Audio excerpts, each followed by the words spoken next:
So I am just doing a random live stream here. This is not going to be an ASMR one. It's just me sitting here hanging out.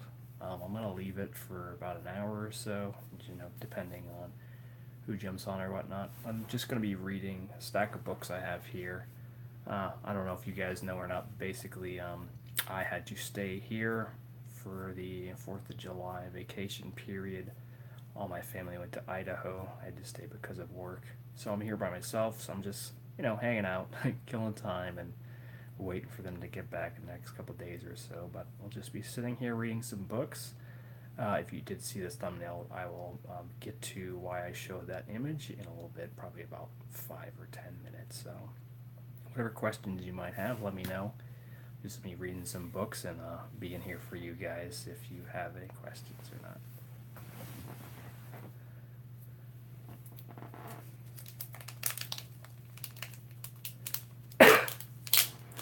Behind on all my reading right now from the Ace Comic Con a couple weeks ago, and that happens anytime there's a big event like that happens. I get way behind on my books. I was behind by once again about 50 like I was when I went to Emerald City. So now I've got maybe 20 or so left to read. So that's where I'm at right now. I'm going to start with Nightwing, number 45. So we'll be reading that, and I'll be checking the screen to see if anyone jumps on.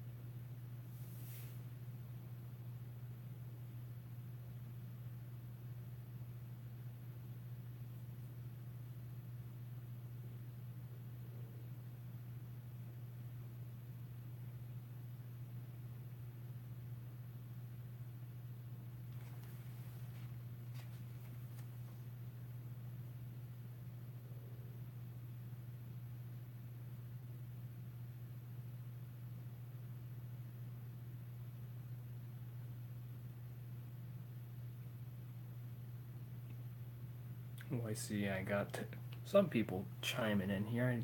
I can't see who's joined though or not. So let me know who's here and any questions or whatever that you have, because I'm on here to talk to y'all and killing some time reading some comics. So.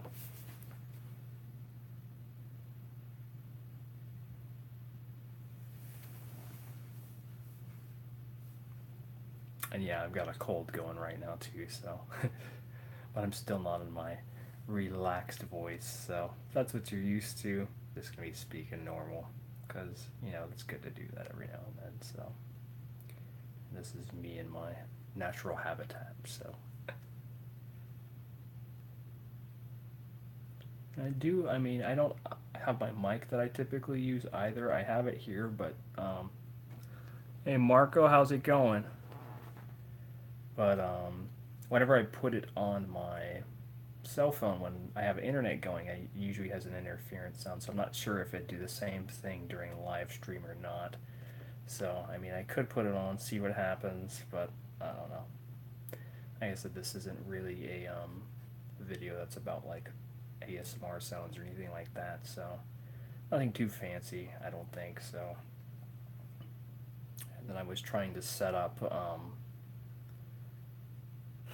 Oh, that's nice. I've done that many a time myself too, so. Or I'll have a stream on and just keep it in my pocket while I'm, doing other things. I wish, and I don't know if you can do it with YouTube Red or not, where you can minimize a video, like where you can turn the screen off and still have the audio going for a live stream. I know you can do that for regular videos, but I'm not sure if you can do it for live streams or not. So I've been watching a ton of live streams lately. A lot of the big comic book guys who are doing their own thing right now. They're doing a ton of live streams, so I want to try to conserve my battery energy. So I will, turn the screen way down and try to listen. And sometimes the stream goes for a while. So, but I try my best to conserve my battery. So, but it would be nice if you could do it with the screen off. Top three artists of all time, go. Let's see here. Well, my favorite of all time is Jack Kirby. Favorite modern ones. I mean, I was raised 85 90s, so I mean I have to go with those inspirations of Jim Lee and Todd McFarlane. Just because that's what shaped my drive to want to create as time progressed. I mean, I've definitely discovered a ton of great talent afterwards, and we'll be talking about one of them here in a few minutes. But that's part of the fun of whenever you get more and more involved in the comic book community. You're not just buying the books for the characters, but you're buying it for the actual creators as well. So yeah, Kirby is amazing. I don't know if you've heard this story or not, but basically, whenever we had a school assignment to write to all our role models or whatever, all the kids in the school writing to people like Michael Jordan and Michael Jackson and stuff like that, and they were actually getting like letters back from them too, signed stuff and everything. And I wrote a letter to Jack Kirby, and my teacher came back to me and he's like, "Oh yeah, your guy died." So I didn't know when I had read it, obviously, that Jack Kirby had passed away. So they didn't mail it to their family or anything, but it was just kind of a bummer. But so what I do now is anytime I do meet an artist, yeah, Perez is awesome. I don't know if I know February or not. Um, but whenever I do meet someone who was inspired by Kirby or whose work is obviously, you can look at it and tell, I always ask them if they met him and if he said anything inspirational to them. So, oh, okay, yeah, those covers are amazing. I always love, especially those once again going back to around the 90s period, those painted covers. I'm assuming they're oil painted. They look like they're oil painted anyway, but yeah, a lot of those, the prestige format looking covers, and sometimes some of the books were painted up too, but I always loved having those big quality images. And like recently I got to meet old Sam Keith at the Ace Comic Con, and he's definitely a different style, but he was one of those out of the box artists. He would pretty much do whatever he wanted visually, so it was cool to be able to see him there. And he hardly ever does cons, but he's one of those guys that his work was just very bold. Let me see, your message disappeared here. Yeah.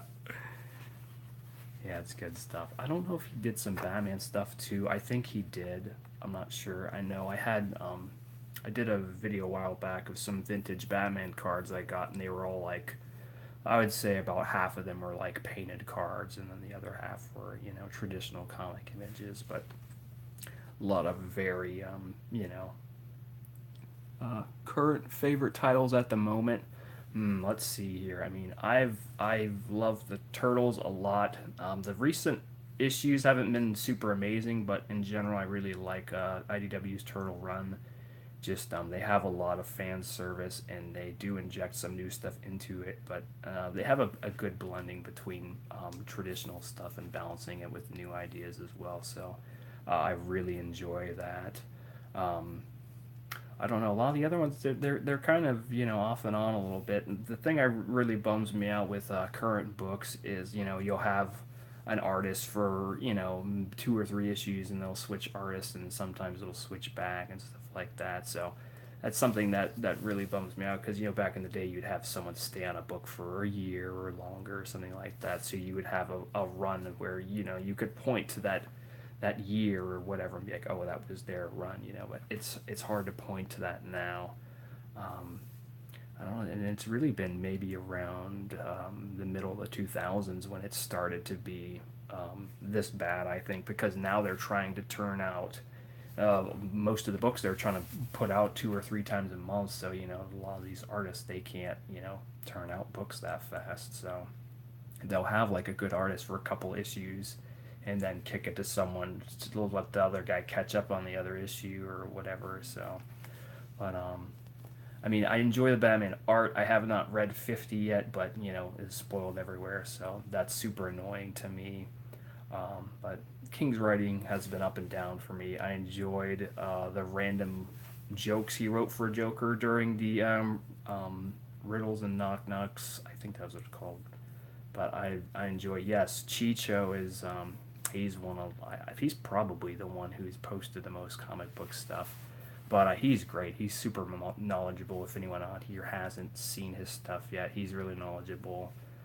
He has tons of really great books. He shows like spreadsheets of like when's the right time to buy stuff. He's just really, really knowledgeable, and he's a great guy, you know. Yes, Niners Jelly I haven't picked up with me. It's hard for me to get into team books because I don't, you know, like I like my individual characters a lot, so it's hard for books to really, you know, you got even with Justice League, there's like Batman, Superman, Wonder Woman, and I think now there's like Hawkman on there, Hawk Girl. I can't remember everyone, but it's like you know, there's that even between a handful of like 10 or so heroes, you're still like, oh, I wish this character got more page time, and you know, it's random. Like you can go buy, you know, their series title or whatever. But for me, it's like when I'm reading a book with a superhero in it, I want to read it for that hero. So it's cool to see the cross interactions, and I think that's the main drive. It's like, oh, what type of amazing things would happen if all these guys got together. But for me, it's really hard because I want to see more happen with like an individual character. So, but I think like the Avengers movies have done a better job with that. Um, but I don't know. So, what else? I'm trying to think of. I know I just started whenever they relaunched a couple of Marvel things. I did get the Immortal Hulk #1. I thought that was really good.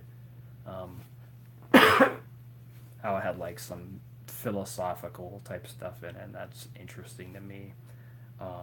And then I did read the Thor one. I liked the art in Thor, but I thought it was just kind of out there as far as more or less they took the joke that his dad made in the Thor movie. He was like, "Oh, you're not the god of hammers or whatever," and they totally ran with that. Where in the book he's literally like calling out for all these freaking hammers to beat the villain in that issue. I don't want to spoil too much, but it's like that's the whole crux of the issue is like he needs like you know 200 or whatever hammers to beat this one bad guy, and they all keep breaking on the person. So it's like, and he still doesn't have Mjolnir, I believe is how you pronounce it. He still doesn't even have that hammer. So it's like they're advertising, oh, Thor's back or whatever. It's not Jane Foster, but then, oh yeah, no, the hammers he has aren't. It's not the same hammer. It's not like the worthy hammer or whatever. So, um, I have been liking the new Avengers books. I haven't picked up three yet. I have read one and two, but those have been good. I really like Ed McGuinness's art. I believe I colors that. Yeah, yeah, that's true. That's something I noticed as well. The color saturation it does screw with your eyes after a bit. Like it initially, it's you know like I said I like the prestige art, but yeah the it did get a little overbearing after a little bit. So you're right on that point. Yeah, yeah. I loved what's his face Isaba Ribik's Thor run. His art was amazing for it. So, but shortly after he was off of it, I got like the God Killer God Ball arc and all that, and really enjoyed that. And then it just kind of tapered off for me. And like I said, I just got back into reading that first issue. So it's the first time I've read the characters since 2012 or whenever that was. So, but what else? Um, yeah, I read a crap ton of books though. I don't know if you've seen all my hauls and stuff. More or less, what I have left to read right now is like all of the. Yeah.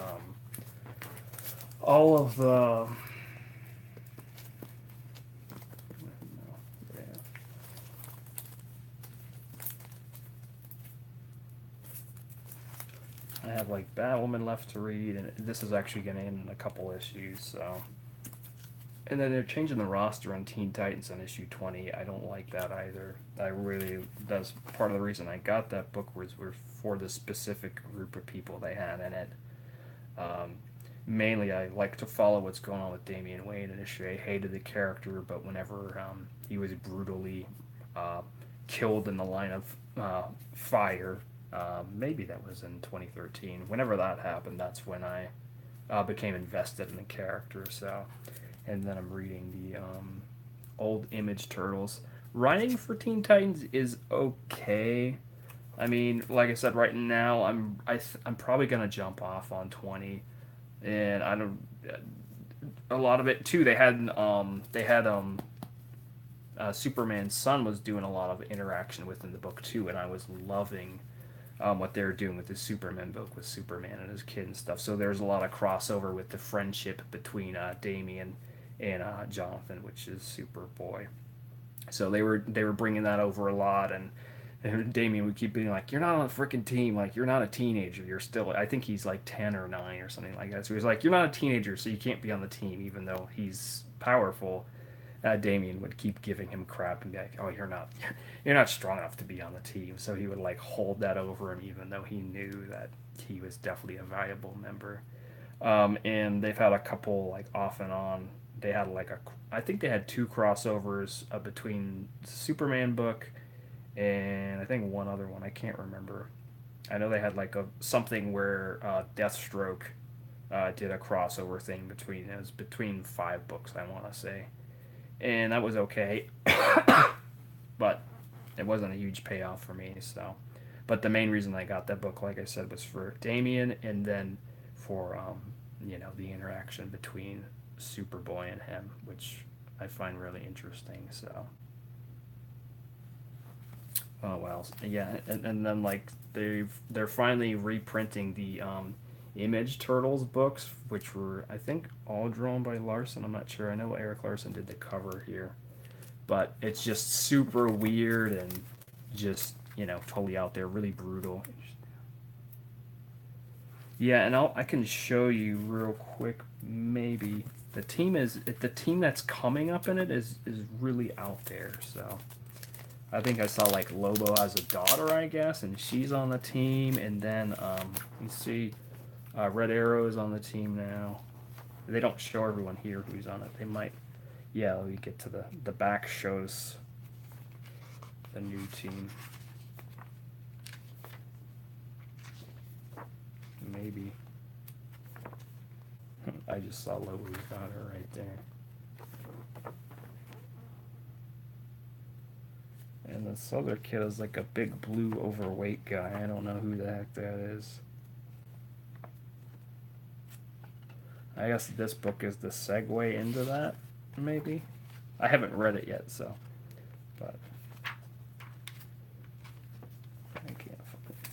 Let me see if maybe in the back of this one will show it. Let's see. Oh, has any of you guys found those the DC magazine books at Walmart yet or not? I know that they've. Oh, I found. So here is the team right here, the new team. So we got Crush. That's the daughter of Lobo. Jin. I have no idea who that is. Roundhouse. Kid Flash, and then Robin and Red Arrow. So this is like page glasses here. And this is actually in the back of all the books that came out maybe 2 weeks ago. They put like a 3-page preview. So here's the cover to it here. And then I initially liked John Boy Meyer. I don't know if you've seen his stuff or not, but he designed all their new suits for the Teen Titans when they did Rebirth. But he was only on the book for like 2 issues, and then he took off and he just does covers. So I think he's working on a creator-owned project. But he was another reason that I was wanting to get the book too. I really enjoy his work. He is heavily influenced on like manga and stuff, and on his Facebook he'll always post like different animations that inspire him and stuff. So it's pretty cool. Yeah, if you get on Facebook and stuff, you can find a lot of artists that you wouldn't typically think would be on there and post stuff, and sometimes you be pretty surprised by the stuff they put on there. I enjoy seeing the behind the scenes type stuff.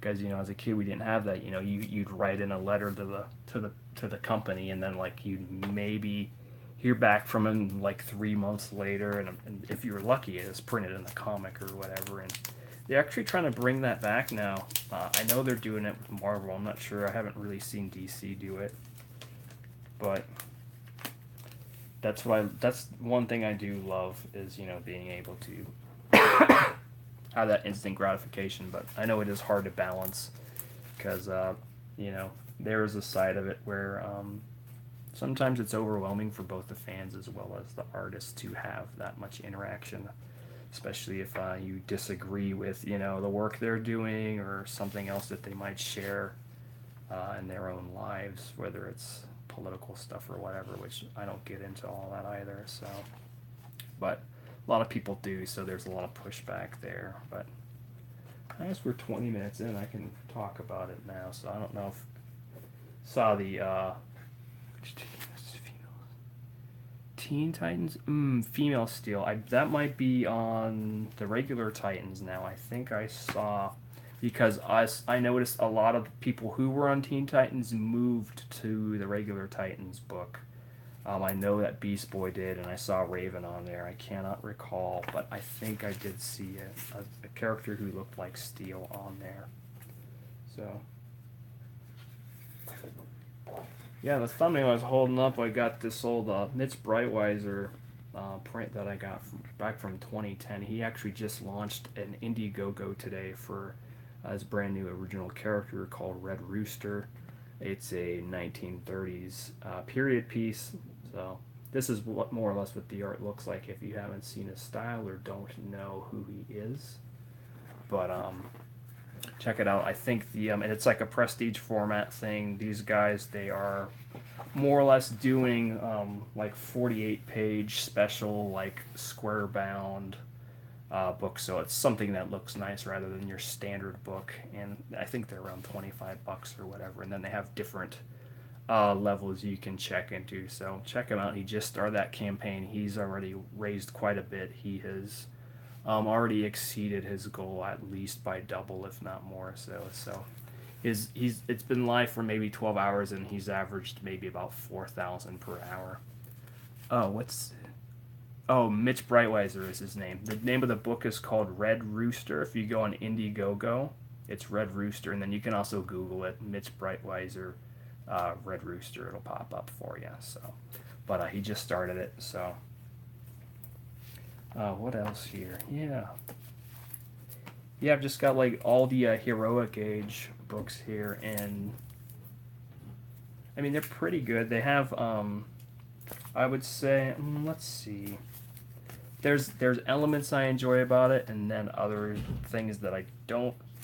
Like I said, the main thing that bugs me is whenever you have an artist you love on a book, and then they just, you know, they totally vanish. And I think that's about the case now. I don't think anyone who started the Heroic Age books is still on them. They're doing the covers for them, but they're not doing the insides to them. So I know the one thing that's surprising, Jim Lee, he only even did the first issue of the Immortal Men, and the Man Who Laughs is in this one here. But the artist who's on it, he does a pretty good job at emulating Jim Lee's style. So quite pleased with that. Oh, it's hard for Jim to keep up with the deadlines and stuff. It kind of looks like the Kubert's work too, as well. Andy Kubert's work, I want to say.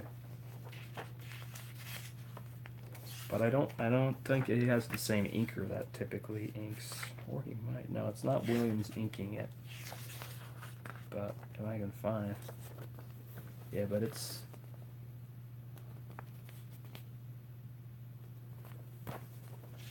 pretty.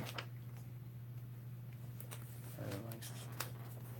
See, same type of. Unfortunately, the selfie camera on here is not as good as the one I do my facing down when I'm recording my videos on. Yeah, so here's that Titans group. I believe this is the character you're referencing here.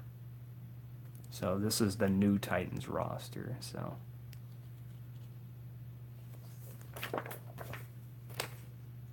So it says Nightwing, Donna Troy, Raven, Steel, Beast Boy, and Miss Martian. So yeah, I guess she's just going by Steel. I didn't know that. Still trying to find. So the artist on this book is Ryan Benjamin. And I know, like I say, it's always it's hard when you're an artist and people just like, yeah, it does look good. It does. It's hard whenever you are working on something and you're literally just relegated to, oh, your stuff is a Jim Lee lookalike. Like these guys work hard on these books, so it's hard for me to even really be critical on any of them. Really, I respect the effort and time it takes to put a book together, and I'm nowhere near on the caliber these guys are, but I can understand and appreciate the effort and time it takes. It takes them, well over, usually the average is about a month to turn out a completed book, a 20-page book. And that's if you're given some breathing room, and sometimes they might even have bigger issues with layout or whatever, and they're on that deadline. So sometimes you'll see a book that'll not look as great as a previous one. It's just like, well, they were on a deadline, or they were trying to figure out what to do with a particular scene. It's not super easy for them. I mean, sometimes they make it look effortless. They have the drawing muscle memory. That's literally the advice you get from any artist is to always keep drawing, and that's not just a trite thing, but that's literally so you can improve your speed, so you can meet your deadlines, and have your stuff look more confident, because that's a lot of it when you're putting down lines, is to be confident in what you're putting down, and to not work it too much to where it's slowing you down and making it where it's stressful or whatever. I finished my book a while ago, and I did a process that's called 100 Days of Comics. You work on your book for 30 minutes for 100 days straight, and if you finish your book, great. If not, you can keep going or whatever. So I mean, I did that, and my stuff is nowhere near amazing, but I can say I finally at least have put together my own book. I'm actually going to be printing and having an Indiegogo for it, hopefully maybe in a week or so. But and it's a character that I've had, I created when I was 4 years old, and a lot has changed with the story of that character, but visually, at the end of the day, it's still inspired by what it was inspired by. So, but I'm just trying to bring back those elements from my childhood. So, but yeah, my stuff nowhere near as detailed or polished as what these guys do. So I mean, even with my 30 minutes for 100 days straight, like that was difficult for me, and I definitely need to work on stuff, but I can appreciate and understand the effort and time it takes to put a book out, whether it looks amazing or it looks average or whatever. So no, he doesn't have any tentacles. My guy, I mean, he's more or less my heavy inspiration at that time. Whenever it came, whenever I had the idea in my head, was whenever the 1989 Tim Burton Batman was around. So it's heavily inspired visually like that. There are elements of it that are different. The character's name is the Bull, so he has like giant big bull horns and stuff like that. So, but the definite inspiration is that 1989 Tim Burton Batman. So, and there'll be nods to that as well, and the book takes place in a world where that movie happened, only that movie instead is known as the Bull instead of Batman. So but as you guys read it, you'll figure it out and understand. But yeah, I've and like here is, and this is sadly just a copy. My original image, I don't have anymore. It's from like got destroyed Hurricane Katrina or whatever. Here's a black and white of the 7-year-old drawing of the bull right here. So, but your standard cape and cowl hero. So, and then I have, yeah, and then actually I'm gonna have a car too that the body shape will look like that Batmobile too, but it will be take on the homage kind of to like how the old Turtles toys had like the giant like mouth on the side of them, like the angry teeth and stuff.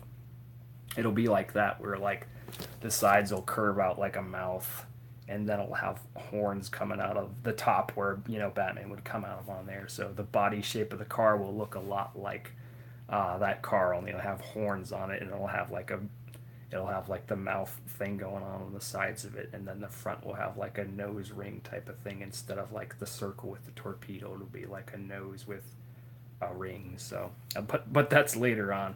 Our hero starts out very very meager beginnings. So, but it's fun. I'll be making a lot of nods to that.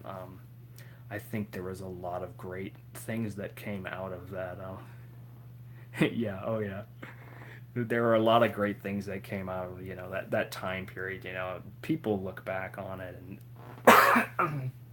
and give it a lot of crap. It was cheesy or whatever, but I mean that stuff. I mean it definitely carried and inspired me to this day. I look back on that stuff. Is it dated? Yes, but does that take away from the impact it had on me? No, it doesn't. So I mean, I can see it and appreciate it, and it's fun to share with others, and it's fun not to take things too seriously. Although I mean, at the time that was considered as the serious thing, but.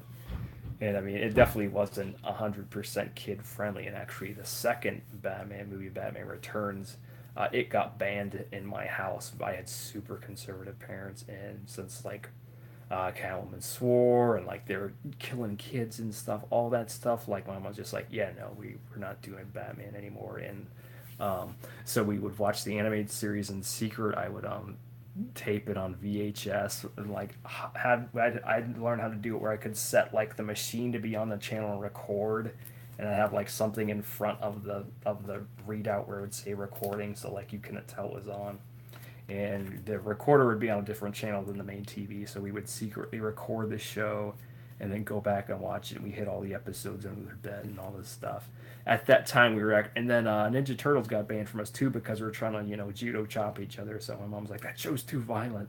So we yeah, we the only show we could watch was Captain Planet at that time. But we were secretly still doing the other stuff. But out in the open, like we couldn't get like any of the toys or anything for that. We were just secretly consuming the shows when they were at work and stuff. So I was a latchkey kid. So I'd come home and be by myself for a couple hours, and then they would come back, which they don't do that now for some reason, which is okay, I guess. But yeah, I was heavily raised off of comics and television as a child. A lot of terrible sitcoms and great animation. So that's what made me who I am today. So.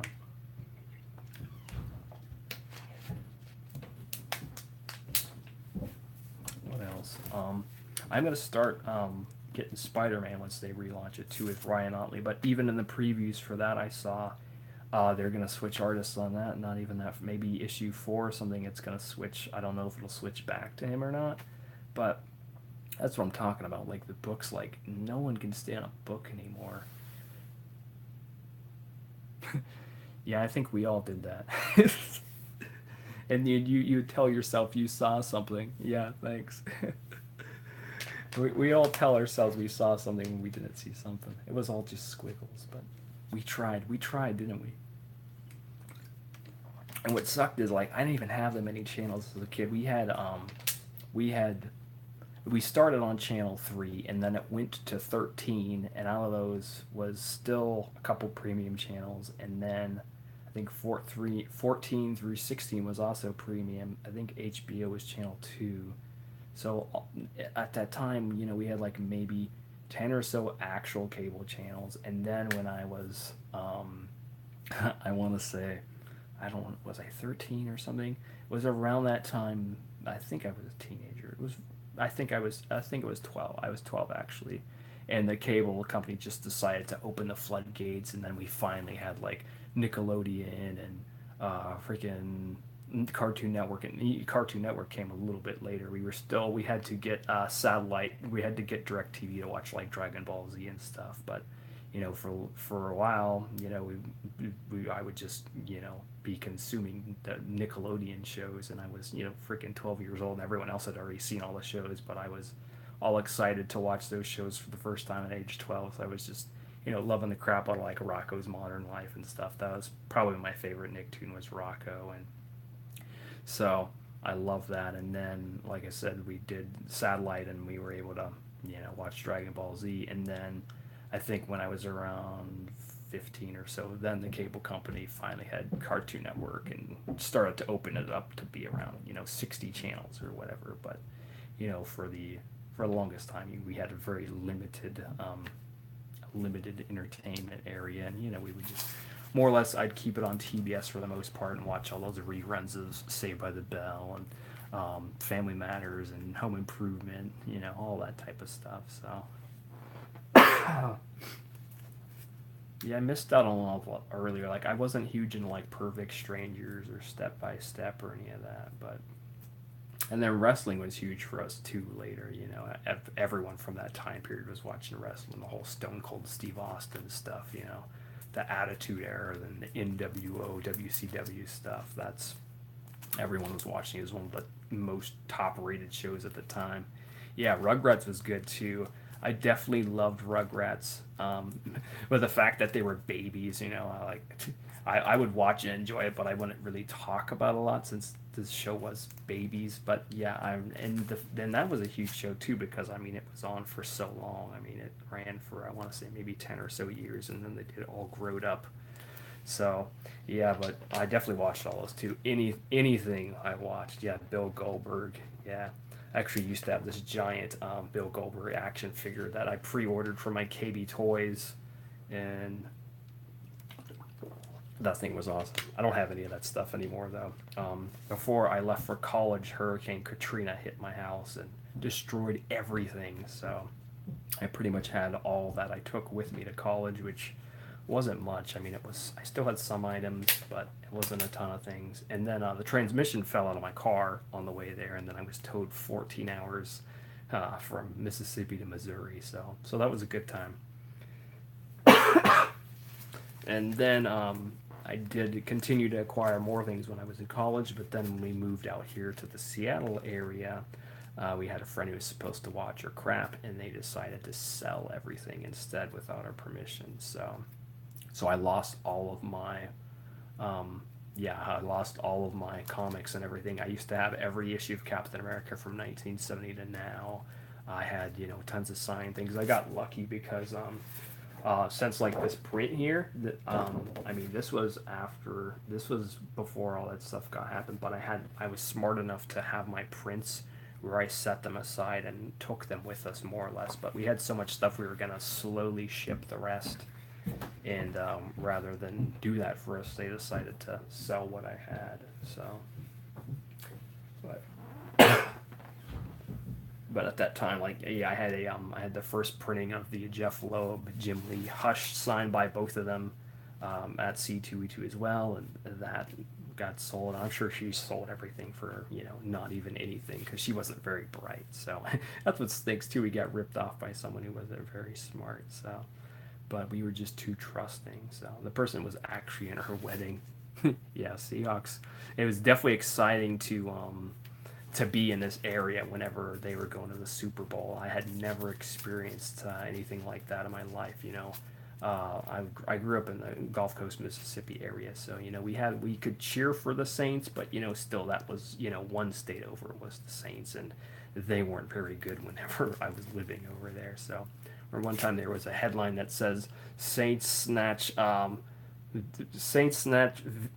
defeat from the jaws of victory or something like that, because they had literally had it in the bag and they did some super weird thing. I think they had passed back too far. I don't know all the verbiage or anything, but it looked like they were doing like a freaking hot potato type of thing. This was around maybe like 2004, 2003, somewhere in there, but I'm sure if you can find it if you're so inclined. But they were like passing the ball to like everyone on the team almost, or something weird, and they just totally botched it, and they were like right next to the freaking line or whatever, and they didn't get the points, and they lost by like whatever that was, which I mean, technically the Seahawks did that at their second freaking Super Bowl here recently. So whenever where they didn't get that catch that dude got in the way on, but whatever happens. But at least they did win one of them, so that was cool. And literally everywhere was just like covered with like Seahawks flags, and you could buy all these random like pop up like makeshift sketchy merch stores popped up on like the side of the road. You'd have like you'd expect it like your gas stations to sell, but then you would just have these random pop up tents with people just selling stuff they made with their screen tea printers and stuff. And so it was fun to see like everyone come alive and get excited, even people who weren't huge into sports. So which I mean is more or less me. Like I like to watch the games, but I don't really know anything about the rules or any of that. So I'm a pretty big nerd for the most part. So I did love basketball growing up. I grew up in the whole Michael Jordan era, so I definitely um, watched the Bulls religiously and would recount play-by-plays on my school bus on the ride to school. So that was my main passion at that time. So even though nowhere close to Chicago, but yeah, that was an exciting time to watch basketball too. The whole Shaq and Karl Malone and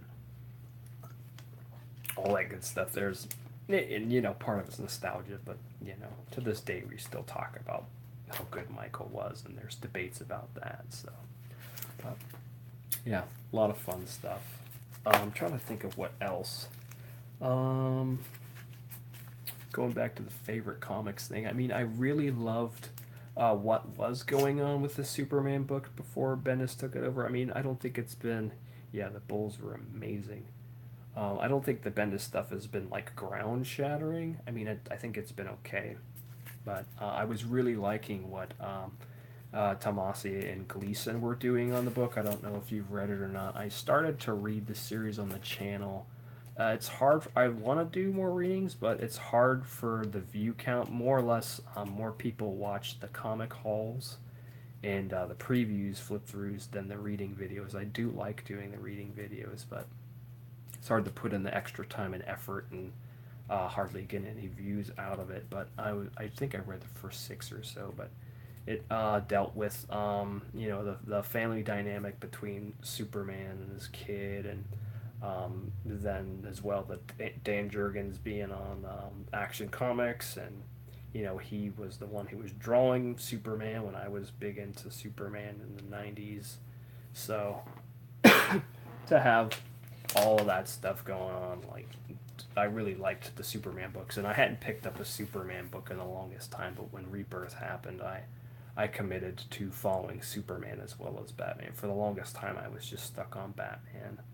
And there was a period before where I wasn't even doing Batman for a bit either. I was reading mostly everything Marvel, and then they started trying to put out their books 3 times a month, and then they started to change the status quo of everything, which I didn't care for, with the whole Hydra cap and all that nonsense. So and I just couldn't keep up with 3 times a month between 3X titles and 2 Avengers titles and all that stuff. I mean, I was following them and spending close to 300 or whatever a month on books, but I cut all that down. And I hopped on Batman around the Return of the Joker stuff, the Death of the Family.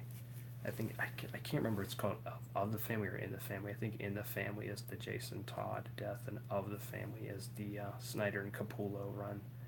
But that's when I started to formally collect this generation's Batman. Was the Capullo and Snyder run of Batman. The whole Court of Owls thing was definitely great, and I really liked the Joker stuff. And if you read all the tie-ins for it, they're actually really good because they all lead into the climax of the Batman series. And I hadn't seen many books pull that off, so I was really impressed by that. And I was picking up like everything at that time, and yeah, so I was doing that, and then I just continued on. I kept buying Batman and Detective Comics, but obviously Snyder's Batman was the strongest Batman story at the time, so And then, you know, it got a little weird towards the end with Mr. Bloom and all that stuff. And that's still interesting, still visually appealing. Yeah, Capullo's work is amazing, you know. So, and then I didn't even know that he had worked on Spawn back in the day. So I am trying to go back and get those old Spawn books, which I've been trying to find them anyway. But it's like the I don't know. They didn't reprint all the story for some reason. I think they're up to like maybe issue 180 in the trades or 160, and then they skipped to like 200 and something. And I started to collect the new Spawn around 222 when they had the new guy who was like a Hellspawn that was actually an angel who had amnesia, and he was like healing people. That's when I started to buy that book because that was something, you know, a different thread in the Spawn culture. So I think it was around 222. I mean, I have about 5 short boxes stacked on each other, and it's like in the bottom box of there. But if you look, I think what's the name of the arc? I think it's Hero Messiah is the name of that arc, and the art in it is just, it's like realistic and gritty and stuff, and it was just not like anything I typically collect. So I really enjoyed that as just like a touch of variation and a departure from my normal, you know, normal superhero books. It definitely has a different feel to it, and now it has like a really different tone. And the visual look of the book now is what the movie Spawn is going to look like. So if you guys are curious about that, check out the new Spawn run. And because I specifically talked to the artist, I was like, when I read this, like, I have a feeling like this is what it's gonna look like. And the guy like flipped out. He's like, yes, exactly. Like, you get it. And he's like, Todd pulled me aside and he asked me to do this specifically. He knew my style, and he said we needed to establish the look of this character now in the book so that people who were reading it could see it on the screen and see it, be excited by it. So he was like really happy that I had picked up on that. So, and it's pretty brutal. It's pretty out there too. But I know that they said he's not going to give Spawn much in the speaking department. He's more or less going to be like an entity within the movie. So I don't know how that'll work. I mean, they did get Jamie Foxx to play him, and I really have a feeling he's really going to try to get Leo to be in it too, because I know they've worked on like Django Unchained and stuff like that together. And yeah, I love omnibuses, man. They get pretty pricey though. I know they're oh, let me see. I didn't read the rest of it though.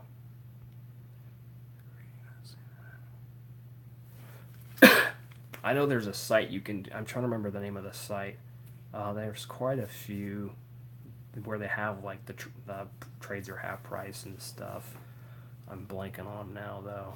I know one is like Discount Comic Service. It's like DCBC or something like that. And that one you can actually get the stuff that's currently out, like the stuff in the previews catalog. You can get for like 40%, like all the current issues as well as anything else in there, whether it's like the toys or merch or whatever. Oh yeah, yeah. Ray was a really good movie. That was one of the last movies I saw before I went to college. So, but yeah, I know that they'd worked together previously in the past, and I could see it as a plausibility. And I know like as he'd be like playing Twitch probably, not Sam because Sam's a big boy, but I could see him playing Twitch in the movie. But who else did they say? There's someone who is interested.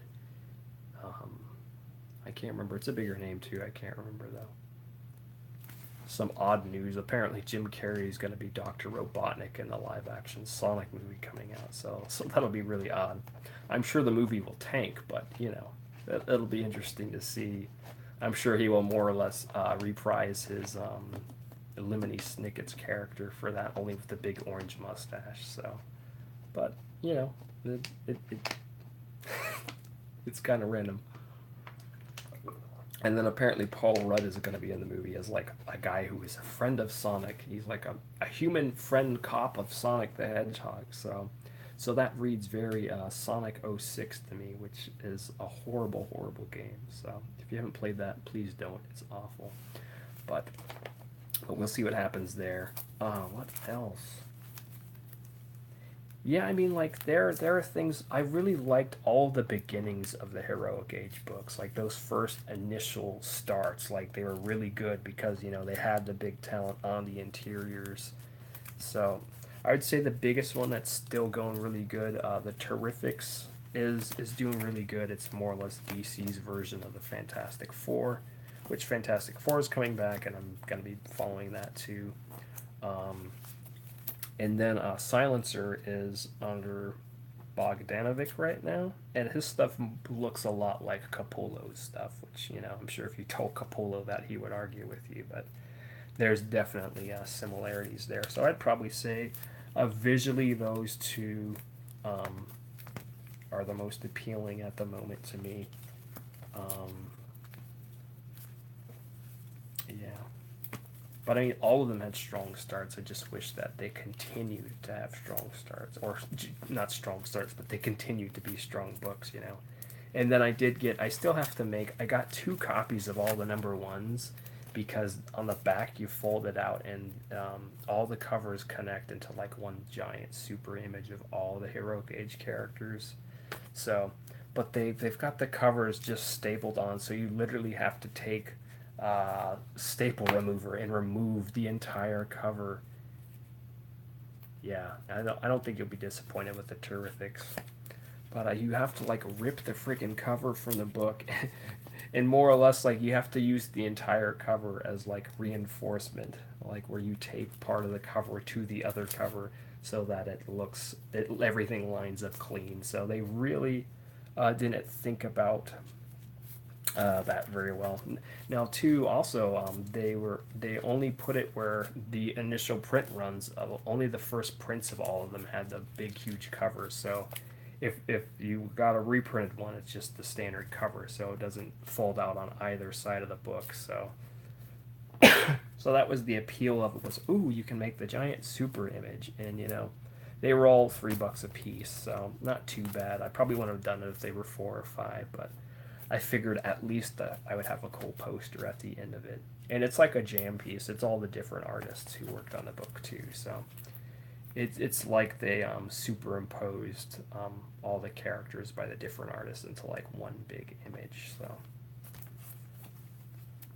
but Damage, I would say my least favorite Heroic Age books probably Brimstone, just because like the main hero like just complains a lot in the book, and he looks like Archie. So, but it's weird because he's supposed to be like this demon type character. Basically, he makes a deal with Satan, more or less. So I guess it's DC's version of Spawn, only it's a whiny kid who looks like Archie instead of Al Simmons. So, but then like New Challengers apparently only has, I think it's a 6-issue miniseries. So I'm not sure. My favorite comic book film, I mean, nostalgia has such a huge tug for me. It's we grew up, and I'm sure you guys did too. We grew up having very little in the way of superhero movies. So it's like anything we saw visually, a dude in a costume, we'd be like, oh yes, you'd get excited about, whether it was like freaking like even like the TV. Like I remember whenever they would show like the CBS live action Spider-Man shows, like Thanksgiving on USA Network and stuff like that. We would get excited about that too, even though it was like a guy who was literally like throwing ropes and they turned the camera on the side. It was like climbing on the floor or whatever. Like even that, I have fond memories of, even though it's total garbage. I mean, it's hard. It's definitely hard for me to pick and choose, and I'm such a big fan of comics. At the end of the day, it's hard for me to be hypercritical. I love seeing people's interpretations and visually seeing what people come up with on the screen. I mean, I still really love I still really like Spider-Man 2, like the second one with Doctor Octopus in it, a whole lot. I really liked the different elements of it. You know, I felt like it had good pacing on it. There were a lot of good elements on it. Between the drama stuff, the serious stuff, the comedy, like I enjoyed it a lot. I definitely think that the third one they tried to put too much into it, and the fact that they were forcing Sam Raimi to put Venom in it when he didn't want to. I mean, that showed in the story very clearly, like he didn't want to do that character. He's very much in the way of the classic Spider-Man, you know. And I think his movies, especially 1 and 2, you can really see the reflection of that. And I was bummed too that they went with the visual direction they did for the Green Goblin suit for that first one, because like his suit really takes you out of that character, you know, because people have always made the comparison he looks like a Power Ranger villain or whatever, and then you look, and I don't know if you've seen, but they have where they made him look very close to how he looked in the comic books, but I don't know if they thought it was too scary or something, but there was a point where visually he looked pretty close to what he looked like in the comics, and I wish that they had stuck to that. I think it would have been better. Yeah, and I mean, like I really enjoyed Daredevil when it came out. The Ben Affleck one that everyone dogs on, like that was actually one of the only movies I've seen twice in a theater, so I really enjoyed it. All the stuff with like Evanescence and all that stuff, that was like the first time I'd ever heard them, so that was interesting because they didn't sound like anything else at that time. So that was interesting for me. And people always give old Ben Affleck crap, but I mean, I think he was a good Daredevil. And I mean, like, I've enjoyed. The only thing that really bummed me out with like the Fantastic Four, the two original ones, was Galactus was literally all just like tentacles or whatever. Yeah, I would say out of the modern stuff, Winter Soldier is my favorite modern Marvel movie. But I have such a big well of all those past movies. I've pretty much seen every single superhero movie, I'm pretty sure. So for me to dig back in that well, and I do have so many fond memories of those movies. But yeah, the Fantastic Four, the Galactus tentacle thing, like, I didn't care for that, but everything else in that movie was okay with me. I mean, I don't know, even maybe like the Silver Surfer Doctor Doom part they did in that movie is kind of weird too, but I know, like, visually for me, seeing the Silver Surfer in that movie, I was impressed by that, and I thought they did a good job there, so. And one I was okay with 100%. I didn't think there was anything wrong with that one. And I mean, I think they balanced it. Had a lot of the same feel like the book had, where Thing is given all Human Torch crap back and forth, and they're pulling pranks on each other. I love all that. So,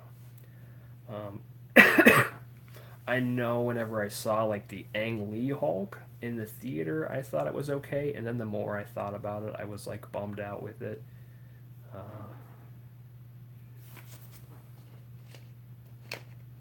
Oh yeah, I missed out on I we just had Ace Comic Con, and Kevin Smith was there, and I've met him in the past. So, but Jason Mewes was at the we had a state fair like last week, and I missed out on seeing him. So I'm kicking myself for that because I have Kevin Smith's autograph, and I've slowly been acquiring the Kevin Smith movies. The only one I'm missing is Mallrats, but I found them all at like my local thrift store. Value Village is what it's called, but I found all the other ones there for like a couple bucks a piece, just spread out. Like, I've just stumbled upon them, and I actually have him to more or less inadvertently thank for.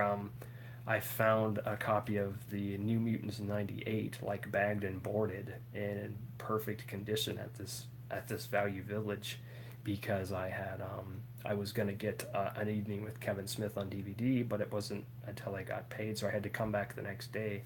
So when I came back to the store the next day, there was a big old stack of comic books there. I'm just like, oh, I'll see what they have, and I'm just going, and it was all just a big stack of New Mutants books, and I'm thumbing through, and You're like, I wonder if they have Cable's first appearance, and then I'm just like, no, they don't. So I'm just like, oh well. And Cable was the one I would expect to even find there if I saw anything. It's like, oh well, so they just keep leafing through it, and I saw the New Mutants '98 there, and I was just like, and like the store has where they keep like the valuable things locked up like behind glass or whatever.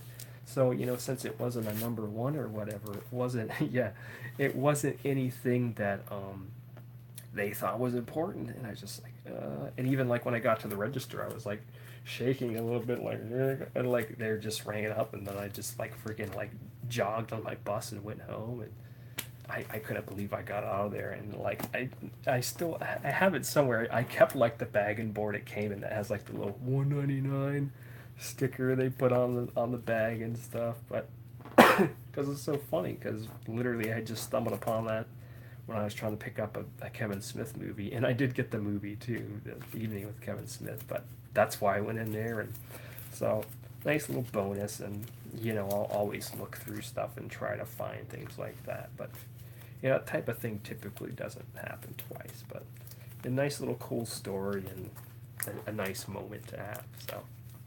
And that's probably the most valuable book I have now, especially after all the freaking stuff that got sold from me. So, yeah, I more or less was too. Like, I couldn't freaking believe it, and like the inside looked okay and everything. And actually, I did a reading of it here on this channel whenever the movie came out. So if you want to go back and check my videos, it's on there. So I read it with gloves so I don't damage it with oils or whatever. So, but it's pretty good. Yeah, if you want to stick on, you can. Like I said, I was here for an hour, but if you want to keep talking to me, we can do it. If not, let me know. I'll hop off here. I've been having a good time talking with you, so you can keep going a little bit if you'd like. But yeah, what else? I mean, and then obviously, like those the Tim Burton Batmans were huge for me. 1 and 2, and I mean, even if I'm honest with myself, like, for me, whenever Batman and Robin came out, even though that was not a great movie, I'd say that I definitely liked Batman Forever a lot. But my memory for Batman and Robin, I actually, when we went to go see it, the movie sold out where I was. So they had emergency 1 a.m. showing for that movie. So we actually bought tickets to watch that movie at 1 a.m. on opening night. So, even though everywhere else, everyone said it tanked or whatever, my memory of it, like, hey, it sold out, and I had to frickin' watch it at 1 o'clock because it was so popular. So, but that was in Mississippi. I don't know if we just have bad taste or or what that was. But so that's my memory of it. And even though it wasn't great, like in my head, that was still. Yeah, I mean, I'm ready for it. I wish they would have done it sooner. I'm surprised that it is gone. I'm surprised that they put out a Wonder Woman movie before there was a Black Widow movie. I think a Black Widow movie is long overdue. I am curious to see where they go with it, though. If it's going to be like her origin story, or if it's going to progress. I know they've talked about having her and like all the ladies do the A-Force thing, where it's like her and Gamora and Valkyrie and all that. So I don't know if they're going to do that or not. I know they're saying that Captain Marvel's supposed to be the new face of the MCU in the next phase, really, which I think is a surprising move, considering she hasn't even had her movie come out yet. I mean, I get them trying to get more of the female fan base in there and empower them and stuff, but I think it's a surprising choice to go with, suddenly, and I know they're gonna, make her OP. Yeah, I hope they are too. I've really enjoyed it. And I think that was part of the big strength with Winter Soldier. Like, I remember the freaking fight scenes of that movie. Like, the choreography is so tight in Winter Soldier. Like, I mean, like, it's weird to, like, it's freaking intense when you watch it. Like, the punches are close and everything is orchestrated so good. Like, you get into those action scenes, And then I was surprised because I didn't know that they had worked on the television show Community in the past. So, and I had actually not watched it when I had seen that movie. I've only recently watched, and I haven't even finished the show Community, but they have like these episodes they do where there's these paintball tournaments on the college campus, and apparently they do those episodes for Community like every year on the show. So, and they have like these weird, just like elaborate. I don't know if they're an hour long or they're really elaborate and high action. Just just totally random in a show that's supposed to be a comedy. So, and they're definitely still funny episodes. But yeah, the fight scenes are amazing. I wish they had done more with I always mispronounce his name because I read it wrong as a kid, but Bartok, the French foot boxer guy.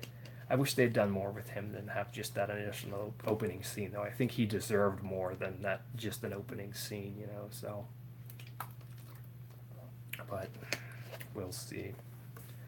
But I was surprised. I was like, and I don't know at what point in the episode it could have just been the credits or if they had an opening. I don't know. But I'm like, holy crap! It's the guys who like did Winter Soldier and they worked on this random comedy show. So, but that was my I guess a secondary helping of them because my first was Winter Soldier. But yeah, I'm definitely impressed with what they've done with the Marvel Universe. Now, have you heard that they're actually apparently there is a version of the Infinity War that is actually a half an hour even longer? Okay, no, that's fine, Marco. Thanks, man. I appreciate you coming on. I'm going to be doing more of these. Thank you for helping me have a good time and have a successful live stream here. There wasn't a huge ton of people, but I'm glad you came out and talked to me. You have a good night. Thanks so much. Bye.